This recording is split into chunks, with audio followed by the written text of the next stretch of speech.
Kita masih pada hadis yang ke-18. An Abi Darrin Jundub bin Junadah wa Abi Abdurrahman Mu'adz bin Jabal radhiyallahu anhuma.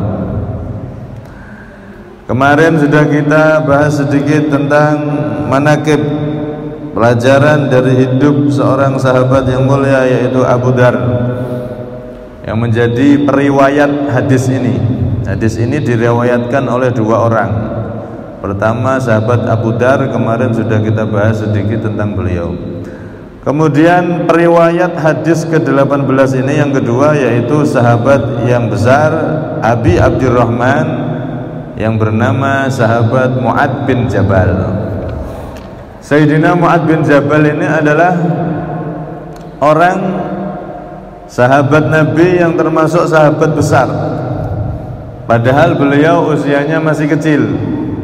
Usianya ketika masuk Islam beliau berumur 18 tahun, masih sangat muda. Akan tetapi keilmuannya, karena ketekunan dalam menimba ilmu terhadap Nabi, kepada Nabi, beliau menjadi sahabat terkemuka. Beliau menjadi salah satu sahabat, bahkan ulamanya sahabat, walaupun usianya masih muda. Karena itu Al-Imam Abi Muslim Al-Khawlani, seorang tabi'in, beliau bukan sahabat tapi pernah hidup di zaman sahabat, pernah ketemu para sahabat. Beliau mengatakan, ataitu masjid Dimisko, aku ini pernah hadir di satu masjid yang ada di Dimisko, atau sekarang Damaskus, Syria, Syam kalau dari dulu namanya. Kemudian di salah satu masjid yang ada di Damaskus itu aku melihat ada kelompok orang daripada sahabatnya Nabi SAW yang sudah tua-tua. Aku masih ketemu sama sahabatnya Nabi tapi sudah pada tua semua. Mereka semua membahas tentang ilmu di masjid itu. Aku ikut bergabung, ikut lihat di situ. Kalau mereka semua muskil atau terjadi buntu dalam masalah, dalam menjawab masalah yang dibahas, maka mereka bertanya pada salah satu di antara mereka yang termuda. Orangnya muda, ganteng, matanya hitam, alisnya begitu hitam, ganteng dia. Jadi kalau ada permasalahan di antara mereka yang tidak bisa dipecahkan, mereka tanya sama pemuda itu. Maka ketika itu ternyata ditanya siapa pemuda itu, ditanyakan sama orang sebelahnya, dia adalah man hada, siapa itu? Mu'adz bin Jabal. Dia adalah sahabat Rasulullah juga, tapi masih muda, umur saat itu umur 30-an pas kejadian itu. Ini 30 sekian, masih muda. Menjadi rujukan para sahabat yang sudah tua-tua, dan memang beliau adalah orang yang berhasil mengambil faedah besar, ilmu yang banyak dari Nabi SAW. Sehingga beliau ini dikatakan oleh Rasulullah, a'rafun nasi bil halali wal haram Mu'adz bin Jabal. Nabi sampai memuji seperti itu. Manusia, sahabatku yang paling faham, paling tahu tentang halal dan haram adalah Mu'adz bin Jabal, seorang pemuda yang namanya Mu'adz bin Jabal. Disanjung oleh Nabi langsung Sayyidina Mu'adz radhiyallahu anhu. Beliau jadi pemuda yang, kalau bahasa sekarang itu pemuda yang ahli hadir di majelisnya Nabi. Kalau sekarang mencatat, semuanya diperhatikan dari Nabi, itu pelajaran yang disampaikan Nabi semuanya beliau kuasai. Sampai akhirnya Rasulullah itu cinta sama beliau, seneng karena ada pemuda yang begitu giat di dalam belajar ilmu agama. Sampai-sampai suatu ketika Rasulullah SAW pernah memboncengkan Sayyidina Mu'adz di satu tunggangan gitu. Diboncengkan Nabi, diajak oleh Nabi pergi dan diboncengkan oleh Nabi. Di atas tunggangan itu Nabi ngomong sama beliau, ya Mu'adz, wahai Mu'adz, inni la uhibbuk, sungguh benar-benar aku mencintaimu karena Allah. Engkau sahabatku dan engkau sahabat yang mendapatkan cinta khusus dari aku. Semua sahabat Nabi dicintai sama Nabi, bahkan semua umat Nabi dicintai sama Nabi, semuanya secara umum dicintai semua oleh Rasulullah Sallallahu Alaihi Wasallam. Tapi di antara sahabat Rasulullah yang menurut sebagian ulama jumlah sahabat Rasulullah tidak kurang dari 124.000 sahabat ketika beliau wafat, itu semua yang dapat cinta khusus yang Rasulullah langsung ngomong aku cinta sama engkau. Itu cuma beberapa orang aja, di antara ini Sayyidina Mu'ad. Tidak semua sahabat kemudian Nabi ngomong aku cinta sama kamu itu langsung, itu enggak. Ada beberapa orang saja, di antaranya ini sahabat yang paling muda Sayyidina Mu'ad. Ya Mu'ad, inni la uhibbuk, wahai Mu'ad, sungguh aku benar-benar mencintaimu karena Allah. Kemudian Sayyidina Mu'ad saat dibonceng itu jawab, wa ana uhibbuk wallahi ya Rasulullah, begitu juga aku wahai Rasulullah, aku juga sangat mencintaimu, demi Allah aku sangat mencintaimu juga wahai Rasulullah Sallallahu Alaihi Wasallam. Nah, semua sahabat mencintai Nabi, kita juga wajib mencintai Nabi. Kalau kita umatnya cinta sama Nabi itu wajib dan biasa, memang harus. Yang istimewa itu kalau Nabi cinta sama umatnya, Nabi cinta sama kita dengan cinta yang khusus. Nah, ini luar biasa. Sayyidina Mu'ad ini luar biasa. Tidak semua sahabat Rasulullah mengungkapkan cinta langsung kepada dia, bahkan nyebut nama beliau. Ini luar biasa Sayyidina Mu'ad. Aku juga mencintaimu ya Rasulullah. Maka kata Rasulullah, pesan beliau, fala tada' antakula fi duburi kulli salatin Allahumma a'inni ala dzikrika wa syukrika wa husni ibadatik. Nah, hadis ini Rasulullah saat itu berpesan sama Mu'ad, wahai Mu'ad, aku mencintaimu, maka jangan tinggalkan setiap engkau sholat 5 waktu, selesai sholat baca Allahumma a'inni ala dzikrika wa syukrika wa husni ibadatik. Wahai Allah, bantulah aku untuk selalu berzikir, mengingat kepadamu, bersyukur kepadamu, dan beribadah yang baik, yang bagus kepadamu. Ini arti dari doa itu. Nah, hadis ini kata ulama namanya musalsalah al-mahabbah, musalsalatul mahabbah. Hadis ini adalah hadis cinta. Jadi kalau ulama-ulama dulu itu kalau sama muridnya itu ngomong, ya wahai muridku, aku mencintaimu, fala tada'an, baca hadis ini. Kemudian muridnya disuruh baca doa ini, hadis ini ketika selesai sholat. Sebagian ulama mengatakan Rasulullah mengatakan pada Sayyidina Mu'ad, wahai Mu'ad, aku mencintaimu, jangan kamu tinggalkan untuk membaca ini, Allahumma a'inni ala dzikrika wa syukrika husna ibadatik. Sebagian ulama mengatakan itu bukan hanya khusus untuk Sayyidina Mu'ad, orang yang beliau cintai, tapi setiap dari kita umatnya Nabi, kalau mau baca doa yang dibaca oleh Sayyidina Mu'ad yang dipesankan dari Nabi ini, maka kita pun akan jadi orang yang dicintai oleh Rasulullah Sallallahu Alaihi Wasallam. Cuman berapa detik itu? Allahumma a'inni ala dzikrika wa syukrika wa husni ibadatik. Ya, berapa detik itu? Kalau itu kita baca tiap selesai sholat, terutama sholat 5 waktu, maka kita akan jadi orang yang dicintai dengan cinta yang khusus dari Nabi Shallallahu Alaihi Wasallam. Ini kata ulama seperti itu. Karena itu kalau kita selesai sholat 5 waktu itu, ada beberapa riwayat versi wiridan. Baru sholat itu kan baca-baca wirid. Nah, itu ada beberapa versi. Versi pertama yang dibaca oleh para ulama dari kiai-kiai. Nah, itu biasanya baca astaghfirullahaladzim alladzi la ilaha illa huwal hayyul qayyum wa atubu ilaihi 3 kali. Terus baca la ilaha illallah wahdahu la syarika lahu lahul mulku wa hamdu yuhyidu wa la kulli syai'in qadir 3 kali. Kemudian Allahumma anta salam minka salam wa ilaika ya'udus salam wa hayna rabbana bisalam wa adkhilna jannata darajat salam. Tabarakta rabbana ta'ala ya dzal jalali wal ikram 1 kali. Kemudian Al-Fatihah, ayat kursi, subhanallah 33, alhamdulillah 33, Allah akbar 33. Kemudian ada yang menambah la ilaha illallah, ada yang tidak. Itu yang biasa dibaca di semua wirid di mushola atau di masjid Nah, itu versi yang umum. Ada juga versi yang kedua, memasukkan doa ini.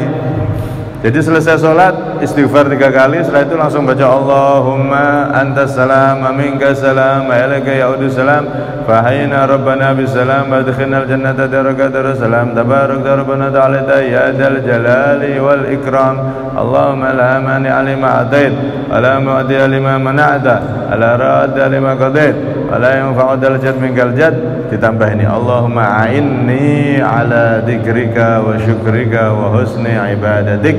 Kemudian ayat kursi, baru subhanallah. Lihat, itu biasanya dipakai oleh para ulama dari kalangan habaib, versi yang kedua ini. Ala kulli hal sama-sama bagusnya, yang penting selesai sholat itu harus berdoa dan wirid, karena itu diajarkan Nabi. Jangan tinggalkan untuk membaca doa ini. Ini isyarat bahwasanya selesai sholat itu kalau bisa jangan langsung berdiri, tapi wirid dulu. Ibarat orang itu mau perpisahan, anak kita mau kuliah atau apa, itu kan kita antar, terus kita lambaikan tangan assalamualaikum dan seterusnya. Tidak langsung pergi kan, tidak, tetap ada perpisahannya. Begitu juga orang selesai sholat assalamualaikum assalamualaikum, itu ada perpisahannya dengan wirid itu. Seakan-akan kita berpisah selesai ibadah kepada Allah Subhanahu wa Ta'ala. Nah, ini doa ini kalau bisa jangan ditinggalkan setiap selesai sholat. Dibaca ini Allahumma, coba kita baca bareng ya. Bismillahirrahmanirrahim. Allahumma a'inni ala dzikrika wa syukrika wa husni ibadatik. Nah, itu dibaca 1 kali aja setiap selesai sholat, terutama sholat 5 waktu. Maka kita akan mendapatkan cinta khusus yang pernah diberikan oleh Nabi kepada Sayyidina Mu'ad, akan juga kita dapatkan cinta tersebut. Nah, enak ini dengan doa yang ringkas, cepat, cuman 1 detik, 2 detik, 3 detik. Tapi kalau kita istiqomah selesai sholat 5 waktu baca ini, maka kita dapat cinta khusus dari Nabi. Luar biasa ini. Tidak semua orang dicintai dengan cinta khusus. Sama kayak kita punya anak banyak, anak buahnya, anaknya 12 misalnya. Ini yang bandel-bandel, tapi ada 1-2 yang masya Allah berprestasi, menurut dan seterusnya. Cintanya pasti beda, dan itu manusiawi.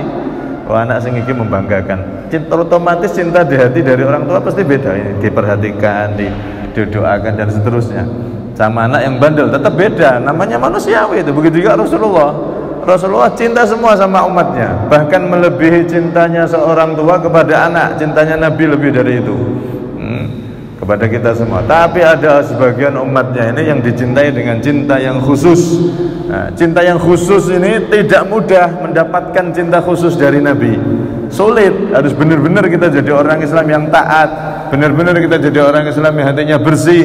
Tapi Nabi ngasih bocoran lewat Sayyidina Mu'ad ini. Ada satu cara yang gampang. Setiap selesai sholat baca doa ini, Allahumma a'inni ala dzikrika wa syukrika wa husni ibadatik. Dan kabar gembira dari para ulama yang mereka menerangkan hadis ini bahwasanya kalau ini dibaca padahal cuma beberapa detik, kita istiqomah seumur hidup kita baca. Setelah kita tahu ini, maka kita akan mendapatkan cinta khusus dari Nabi Sallallahu Alaihi Wasallam. Semoga bisa kita amalkan nanti.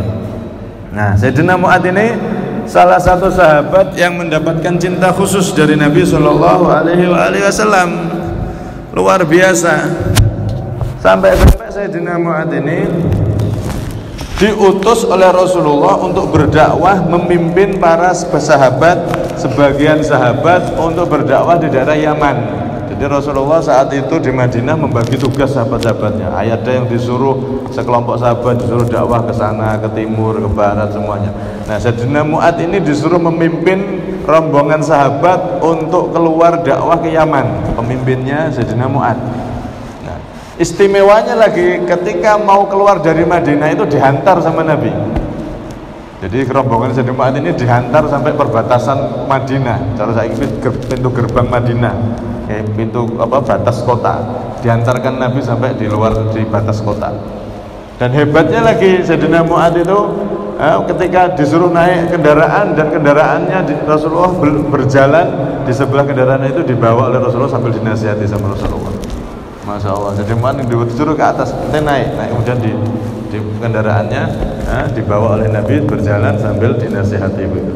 Karena memang bangga bener Rasulullah sama beliau, anak muda yang luar biasa. Masya Allah. Akhirnya diutuslah ke Yaman untuk memimpin para rombongan sahabat berdakwah ke Yaman. Nah, ketika itu Rasulullah mengatakan,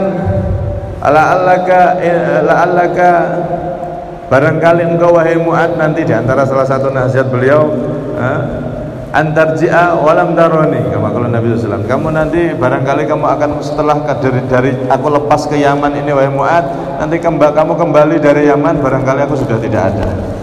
La'allaka taro kubri wa mimbari wa masjidi. Barangkali nanti kamu ketika sudah di Yaman berdakwah, suatu ketika kamu ingin berkunjung ke Madinah, barangkali nanti aku sudah tidak ada, kamu akan melewati kuburanku, melihat kuburanku dan masjidku. Sayyidina Mu'ad dinasihati seperti itu, nangis beliau. Nangis berarti ini tanda Rasulullah, berarti tidak lama lagi memang tanda bisa jadi benar itu. Rasulullah ngasih omongan nasihat seperti itu. Maka Sayyidina Mu'ad saat itu menangis karena tahu ini berarti tanda bahwasanya Nabi akan wafat dan beliau bisa jadi tidak bertemu lagi.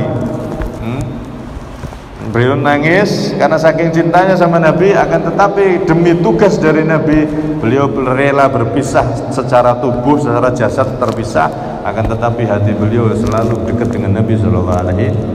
Ini yang dinamakan rubba ba'id qarib wa rubba qarib ba'id.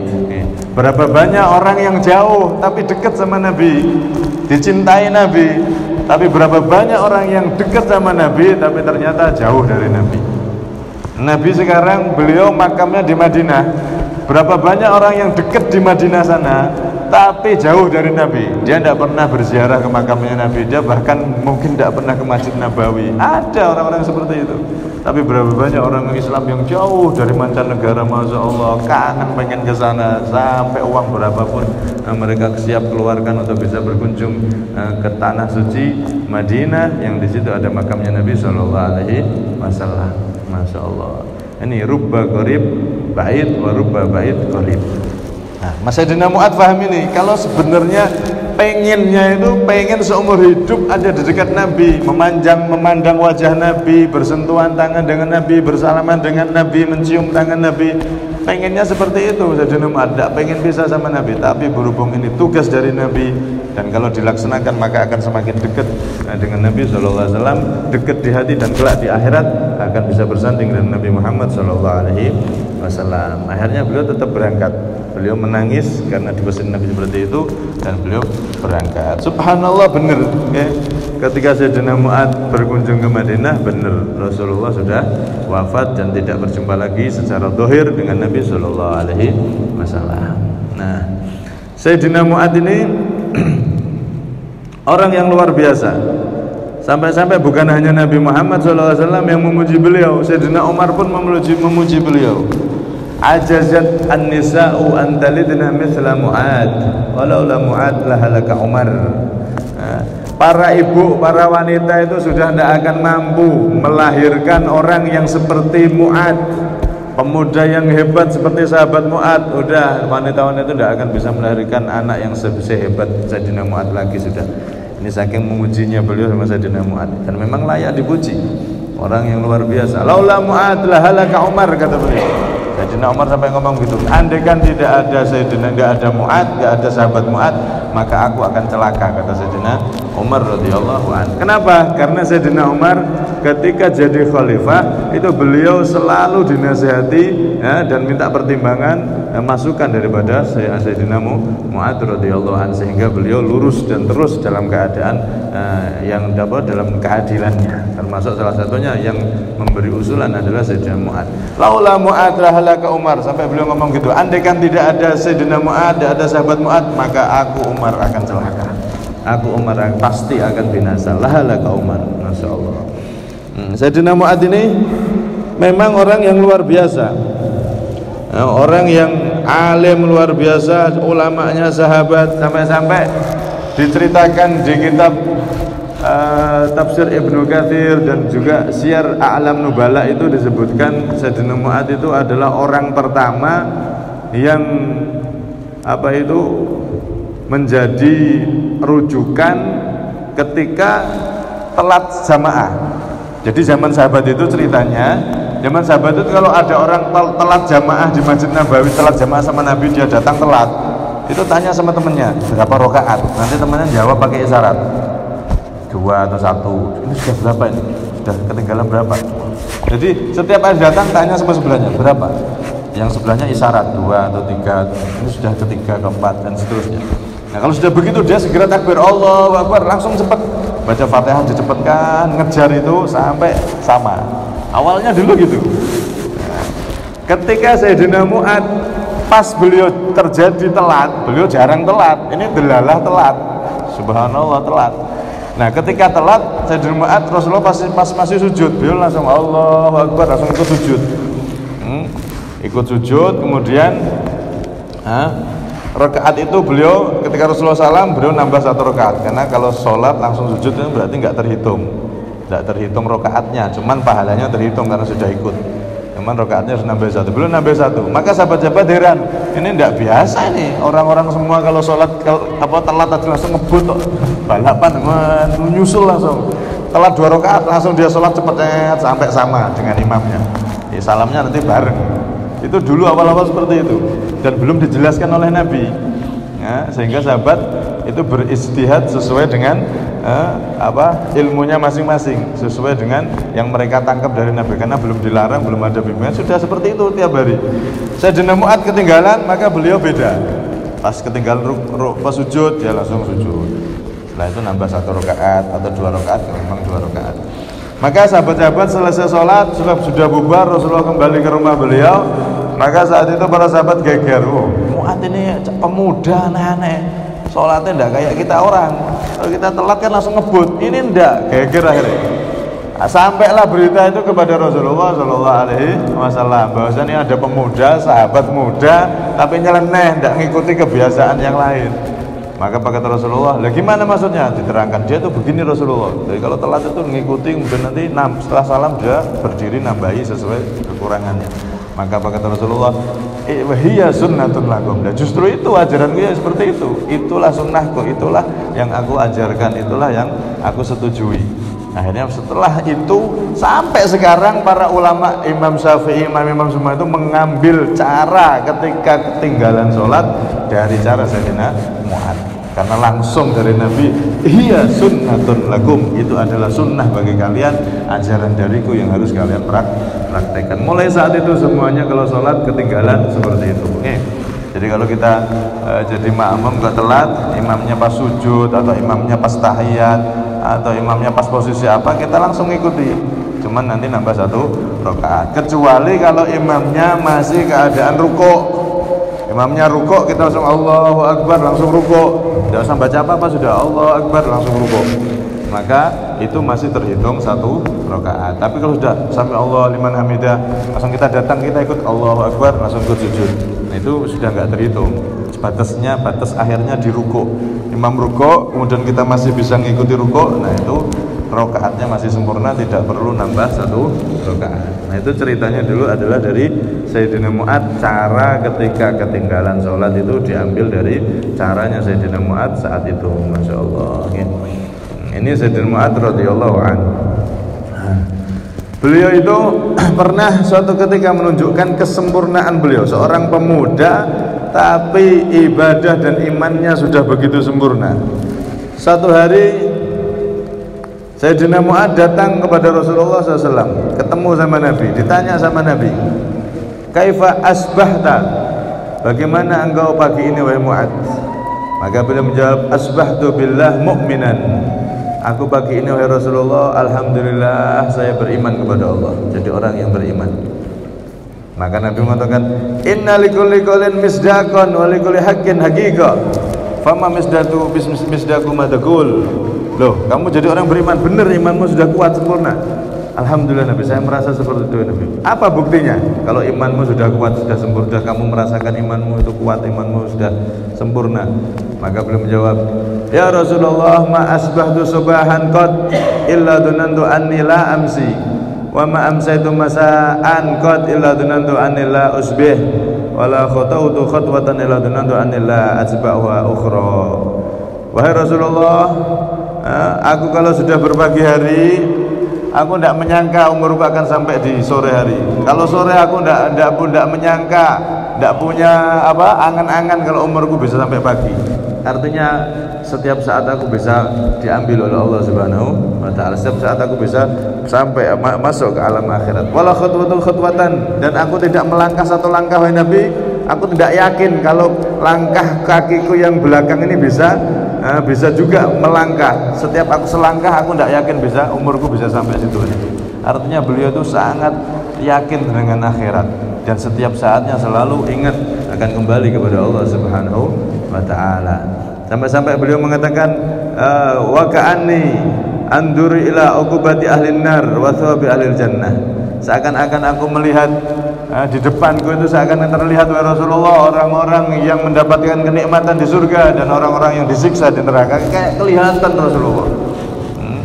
Dalam riwayat lain sahabat Harisah juga seperti ini. Sahabat Harisah sama sampai Sayyidina Mu'adz. Tapi di riwayat ini Sayyidina Mu'adz seperti itu. Kemudian buktinya apa? Salah satu, wahai Rasulullah, antara batu dan emas itu sama wahai Nabi. Aku melihat batu sama emas itu sama wahai Rasulullah. Sampai seperti itu, Masya Allah. Maka apa kata Rasulullah? Qad arafta falzam. Engkau telah makrifat, telah kenal kepada Allah, telah kenal hakikat dunia ini, maka falzam, terus seperti itu. Artinya beliau merasa diawasi oleh Allah, merasa setiap gerak-geriknya selalu diawasi dan beliau tidak bergerak, tidak diam, kecuali beliau selalu memikirkan akhiratnya. Padahal masih muda, begitu muda beliau saat itu. Yang mana pemuda-pemuda kalau usia seperti beliau, wah, apalagi iman sempurna seperti ini, jadi orang taat tok ya, alhamdulillah. Apalagi seperti ini, imannya begitu kuat, imannya begitu luar biasa, masuk ke derajat ihsan. Al ihsan anta abudallah ka'annaka tarah, fa illam takun tarah fa innahu yarak.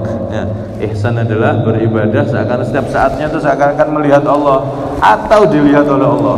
Ini adalah bentuk kesempurnaan iman seseorang, dan Sayyidina Mu'adz telah mencapai kesempurnaan ihsan tersebut. Ada satu cerita, Sayyidina Mu'adz ini pernah suatu ketika tidak datang Jumatan, tidak datang Jumat, meninggalkan Jumatan satu kali. Dia masih muda saat itu. Kemudian ketika ditanya Nabi Mu'adz, takhalafta anil Jum'ah, kamu kok tidak kelihatan dari Jumat? Maka beliau mengatakan, ya Rasulullah, saya ini punya hutang orang Yahudi. Hari ini jatuh tempo ya Nabi. Saya takut kalau diancam, kalau diapa-apakan sama orang Yahudi. Jadi beliau itu punya hutang sama orang Yahudi. Pas jatuh di hari Jumat itu harus bayar, ternyata belum ada. Akhirnya beliau takut. Namanya pemuda, masih muda. Beliau takut, kemudian takut karena nanti diapa-apakan sama orang Yahudi itu, beliau kemudian tidak datang Jumat.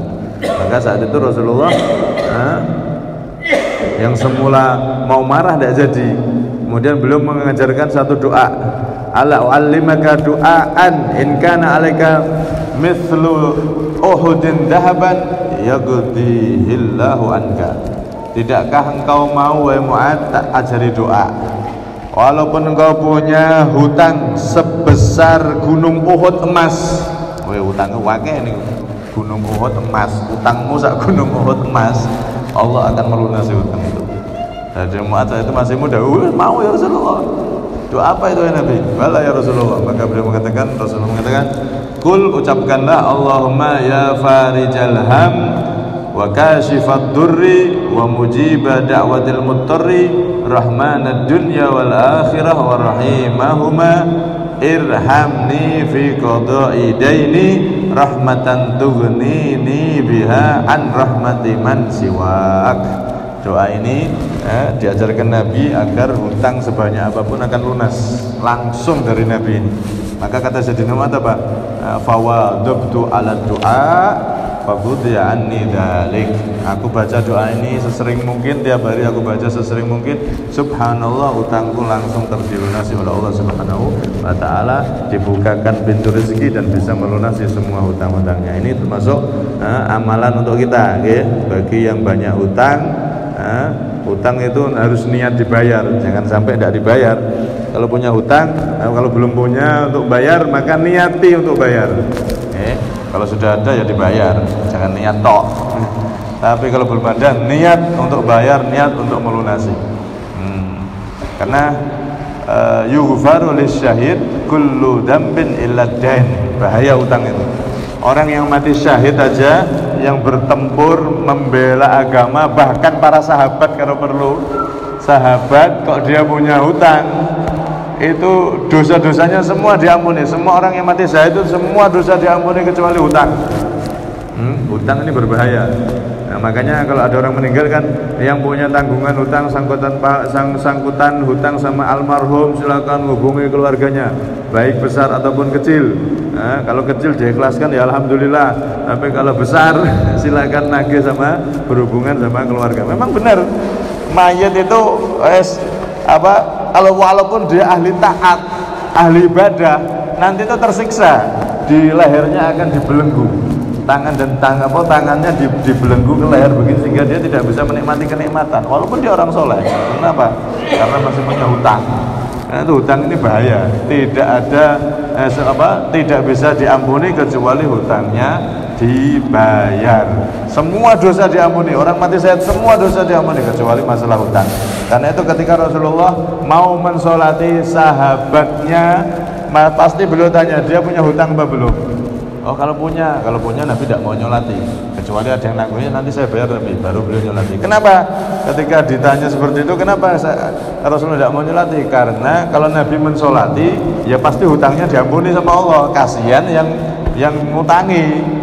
Nabi tidak mau seperti itu, harus ada yang bayar dulu baru beliau nyolati. Kalau tidak, beliau tidak mau nyolati. Jadi seumur hidup beliau, ketika ada sahabat meninggal pasti ditanya sama Nabi, ada hutang tidak? Sudah dilunasi belum? Kalau sudah, beliau saya nyolati. Kalau belum, harus ada yang melunasi dulu. Kalau tidak, beliau tidak mau. Karena khawatir itu tadi, kalau sudah beliau yang menyolati, hutang pun dulu dilunasi sama Allah. Diampuni sama Allah. Nah, kasihan yang mengutangi nanti. Itu makanya itu Nabi tidak mau nyusahkan orang. Ya, kalau dia belum ada yang lunasi, udah solati kalian aja para sahabat. Nabi titip untuk nyolati para sahabat, menyolati orang tersebut kalau dia punya hutang dan belum ada yang nanggung untuk melunasi. Tapi kalau ada yang nanggung melunasi, maka baru Nabi mau mensolati itu. Karena itu tadi khawatirnya itu tadi. Kasihan yang ngutangi nanti kalau diampuni sama Allah.